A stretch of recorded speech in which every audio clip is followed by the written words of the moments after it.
रविंद्र भवन भोपाल में आयोजित समयक अभियान कॉन्फ्रेंस को संबोधित करते हुए सुप्रसिद्ध विचारक भास्कर राव रोकड़े ने कहा कि मध्य प्रदेश में 1 जनवरी 2024 को आउटसोर्सिंग कंपनियों के माध्यम से सरकारी व निजी क्षेत्र में मैन पावर सप्लायर का कारोबार बंद होते ही खाली पदों पर सम्मानजनक वेतन के साथ नियमित नियुक्तियां का मार्ग प्रशस्त हो जाएगा। साथ ही कार्यक्रम में पूर्व मंत्री पीसी शर्मा, वरिष्ठ नेता ताजिद अली, महिला नेत्री श्रीमती सविता जकी, वहीं रामबाई मेहर कुशवाहा समाज के प्रदेश अध्यक्ष योगेश कुशवाहा, वरिष्ठ नेता सुखलाल ठाकुर, साथ ही कार्यक्रम में मध्य प्रदेश समयक अभियान के स्टेट कोऑर्डिनेटर शैलेंद्र श्रीवास्तव, सुनील बोरसे सहित बड़ी संख्या में भोपाल के शिक्षित बेरोजगार युवा मौजूद रहे। युवा साथियों, तीसरी सबसे बड़ी समस्या है, आप जितने लोग आए हैं उनमें से काफी लोग इसके भुक्तभोगी होंगे। आप संख्या की चिंता न करिए, एक एक युवा साथी है, एक एक हजार युवाओं को मैंने जो बात अभी रखी है या बात जो रखने जा रहा हूं इसका मैसेज करिएगा, साथ जुड़िए, साथ मिल करके संकल्प लीजिए, मेरे साथ संकल्पित होकर प्रयास करिए। 1 जनवरी 2024 को ही हम अपना लक्ष्य हासिल कर लेंगे। सबसे बड़ी समस्या है आउटसोर्सिंग की, सबसे बड़ी समस्या जहां मेन पावर की दलाली हो रही है। पूरे विश्व में मेन पावर की दलाली को अपराध की श्रेणी में माना जाता है और ये अपराध करने वाले बड़े बड़े अधिकारियों के रिश्तेदार, मंत्री मिनिस्टरों के रिश्तेदार हमारे भोपाल में भी, दिल्ली में भी, सब जगह पड़े हुए हैं। तो आउटसोर्सिंग प्रणाली क्या है, मैं इसे पहले बताना चाहता हूं, समझना होगा, काफी लोगों को जानकारी नहीं है। सन 1991 में ग्लोबलाइजेशन के दौर के साथ ही बीपीओ अर्थात बिजनेस प्रोसेस आउटसोर्सिंग, केपीओ अर्थात नॉलेज प्रोसेस आउटसोर्सिंग का प्रावधान किया गया। उसका मुख्य उद्देश्य था कि यदि कोई कंपनी, कोई कार्यरत कंपनी छोटे मोटे दूसरे टाइप के काम आते हैं तो उसको पूरा कराने के लिए किसी भी उस क्षेत्र की दक्ष कंपनी का सहारा ले सकते, मतलब पीस वर्क। यदि कोई चालू कंपनी पावर हाउस है, पावर हाउस में बॉयलर फट गया, बैठ गया, तो बॉयलर को ठीक करने वाली कंपनी से आउटसोर्सिंग किया जाएगा और वो आउटसोर्सिंग करके जो कंपनी आएगी वो उस काम को पूरा करेगी।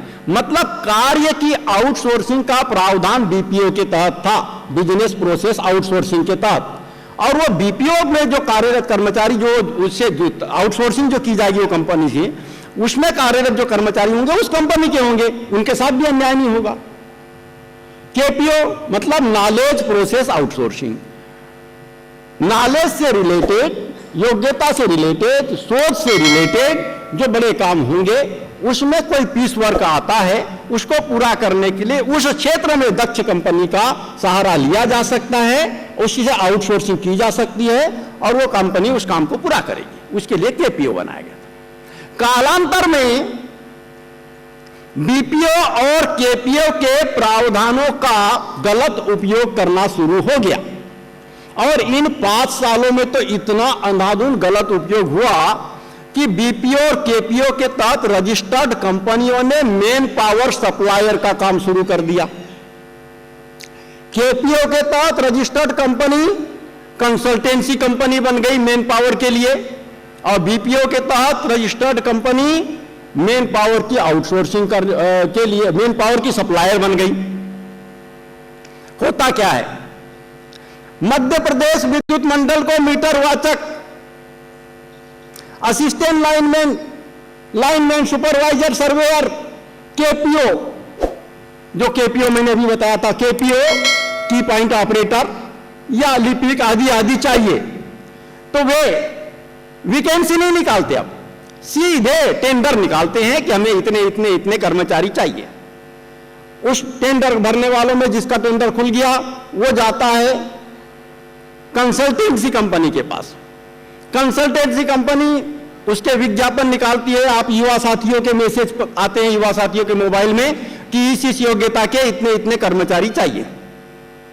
जब आवेदन करते हैं युवा तो कंसल्टेंसी कंपनी बोलती है आपकी नियुक्ति हो जाएगी, आप चिंता न करें, 2 महीने के वेतन की बराबर की राशि हमें फीस के रूप में देना पड़ेगा और आपका वेतन 11,900 रुपया है इस प्रकार 23,800 रुपए आप हमारी फीस जमा कर दीजिए। तो कंसल्टेंसी कंपनी ने 2 महीने की वेतन दलाली के रूप में ले ली।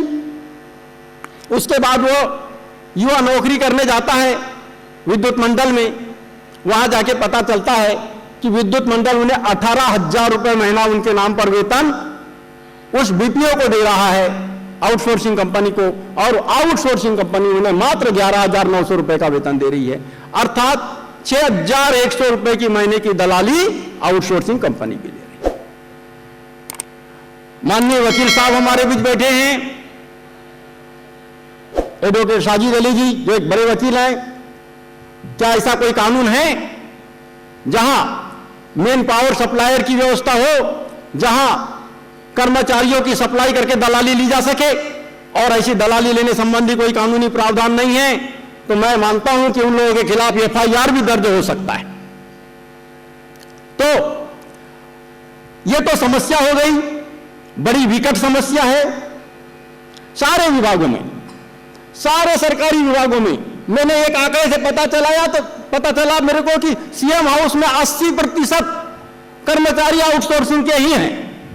सीएम हाउस में भी, सारे उद्योगों में, प्राइवेट उद्योगों में भी आउटसोर्सिंग के कर्मचारी है। 10% मात्र नियमित कर्मचारी, 90% आउटसोर्सिंग के। मध्य प्रदेश विद्युत मंडल में 70% कर्मचारी आउटसोर्सिंग के। इसी प्रकार सारे वल्लभ भवन से लेकर सभी विभागों में आउटसोर्सिंग के कर्मचारी। एक और समस्या, यहां एससी एसटी ओबीसी वर्ग के जो आरक्षण के, जिनके लिए आरक्षण लागू है, उस वर्ग के भी युवा होंगे। इन आउटसोर्सिंग के तहत जो नियुक्तियां हो रही है, इसमें आरक्षण का प्रावधान ही नहीं है। 70% सीटों पर आउटसोर्सिंग से भर्ती हो रही है, अर्थात आपके अधिकार खत्म। तो यह तो बड़ी समस्या हुई। समाधान पुनः 1 जनवरी 2024 पर आते हैं हम। 1 जनवरी 2024 को युवा दिवस मनाएंगे। उस दिन बीपीओ केपीओ के तहत रजिस्टर्ड जितनी भी कंपनियां हैं, उन पर मध्य प्रदेश में पाबंदी लगा दी जाएगी, और सारे आउटसोर्सिंग के माध्यम से लगे कर्मचारियों का सर्वे करके उन सब को अतिरिक्त बोनस मार्क देकर उन आउटसोर्सिंग कर्मचारियों के स्थान पर भी नियमित नियुक्ति की व्यवस्था सुनिश्चित की जाएगी। चाहे इसके लिए जितनी भी लड़ाई लड़नी पड़े। लड़ाई नहीं लड़नी पड़ेगी भाइयों, मैं बता देता हूं युवा साथियों, बहुत लड़ाई लड़ने की जरूरत नहीं है। 1 जनवरी 2024 को तत्कालीन मुख्यमंत्री ने यदि इस आशय का आदेश जारी नहीं किया तो 2 जनवरी 2024 को वह मुख्यमंत्री की कुर्सी पर नहीं बैठ पाएगा।